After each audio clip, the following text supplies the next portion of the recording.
bàbá fáwọ ọbẹ̀ jẹ́ bàbá fáwọ gbọ́ ọmú ó tún ti dé láàárọ̀ yìí bàbá fáwọ ń bọ̀. mo ní kò fi ọ́ sẹ́ẹ̀rí sẹ́ẹ̀rí.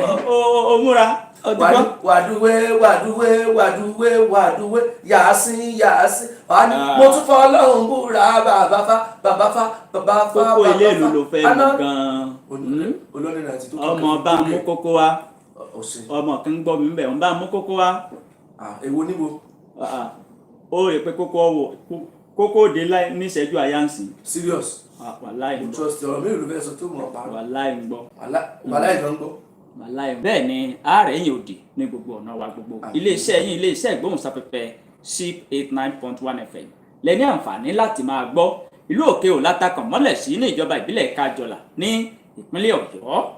ìròyìn àjímúná ìròyìn yín ìròyìn wa ìròyìn tó ń sọ bí nǹkan ṣe ń lọ káàkiri orílẹ̀-èdè àgbáyé lórílẹ̀-èdè nàìjíríà ní ẹsẹ̀ kú àti láwọn ìlú wa kéékèèké ni à ń mú wá sí etí ìgbọ́ yín. abẹ́rẹ́kẹ́rẹ́ Adégbìtẹ́ ló kọ mi lórúkọ ẹnìkejì mi. ẹ tẹ́wọ́ àdúrà kẹ́ ẹ gbọ́ àdúrà yìí kẹ́ ẹ wá gbé kẹ́ ẹ wá fọwọ́ àdúrà kẹ́ ẹ bọ́jú. ó ní ọjọ́ ìṣẹ́gun lórí ọ̀tá alé ọ̀tá òde amọ́nisẹ́ ní afá ìmọ́nisẹ́ ní asẹ́ni tó bá lè dárò gbogbo wọn pátápátá ńlá jẹ̀rì o ẹ sàmì ẹgbẹ́ tó ẹ̀mí àbí bẹ́ẹ̀ lẹ́bíìsì tó ní. ó ní ọjọ́ túsídẹ̀ẹ́ tí ìṣọjọ́ ìṣẹ́gun lágbára lọ́wọ́ ọlọ́run gbogbo tó dojúkọ á tó dàbí àdojúkọ pátápátá ni a ní ìṣẹ́gun lórí ẹ̀ o láṣẹ Èdùmàrè. ẹ wo èmi ń kí yín pé ẹ káàbọ̀ pẹ̀lú orin ìṣẹ́gun wípé àti ìṣẹ́gun fún mi àti ìdámiláre ẹ̀rí lóko mi kù mo ti tẹ Sátánì pa mọ́ fẹsẹ̀ gúngò ẹ wo gbèsè kò tẹ̀sùn mọ́lẹ̀ náà. kò wá sọ́ra mo rúbi tó fẹ́ gbèsè ni.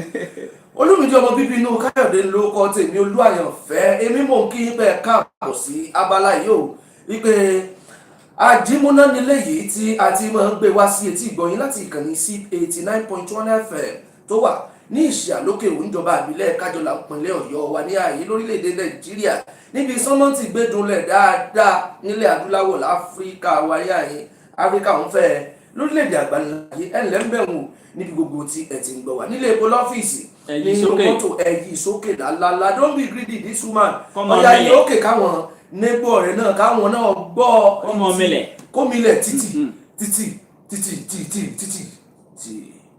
sí o lè ń gbọ́.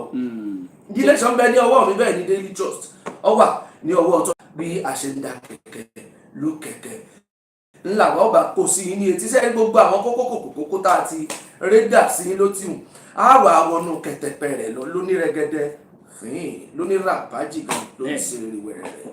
tí ẹ bá ti ń tẹ SHIP FM 89.1 ẹ tún lè tẹ Abẹ́rẹ́kẹ́rẹ́ Adégbìtẹ́ lórí Google tàbí àtàbẹ́rẹ́kẹ́rẹ́ lórí Google òun náà yóò gbé wa jáde kẹ̀kẹ̀kẹ̀ tó káwọnú ìròyìn ọ̀hún òyà wọlé àbíkí wọlé látàpá àbí. láì ní ìdádúró láì ní kíní kankan.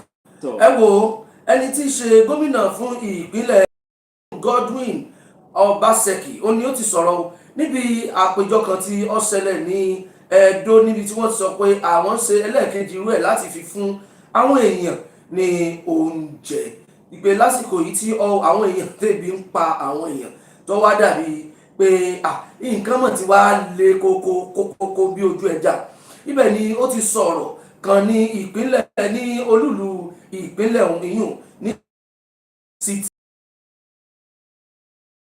Diocese Bishop's Court tí ń bẹ olúlu ìpínlẹ̀ ó ní ẹ wo àmọ̀mọ́ ni wọ́n mọ̀ pín oúnjẹ yìí fún àwọn tí kò rọ́wọ́ ọrí dáadáa tí wọn ò lè dá sàmú kíọkíọ ní àwùjọ àwọn gangan ó ní a ní kí a mọ̀ ṣe èyí fún un pàápàá lọ lásìkò tí nǹkan tí ó lágbára ní àsìkò yìí ó wá níṣẹ́ rí gbogbo àwọn nǹkan tí ìjọba ti là kalẹ̀ pé ká fi ṣe ìrànwọ́ fún àwọn èèyàn yìí nǹkan oúnjẹ nǹkan tẹnu oúnjẹ wọ́n ní àwọn ti bẹ̀rẹ̀ ẹ̀kíní ẹ̀kejì ńlá bẹ́ẹ̀ sì nígbà tí ọba tó di ẹlẹ́ẹ̀kẹta ṣùgbọ́n ẹ̀yin tí Ọlọ́run ti jáwé ọlá fún tẹ́ rí nǹkan jáde yàtọ̀ sí pákó láwùjọ pé ẹ dákun ẹ̀yin ẹ̀ ṣe fi yún lẹ̀ fún àwọn tí ọ̀rọ̀ yìí kàn gangan tọkàn gbọ̀ngbọ̀n lóòótọ́ gbogbo alọ́mọ Nàìjíríà ṣùgbọ́n gbogbo alámọ̀ pé kíní yìí ọkàn gùn sí ẹnìkan ju ẹnìkan lọ.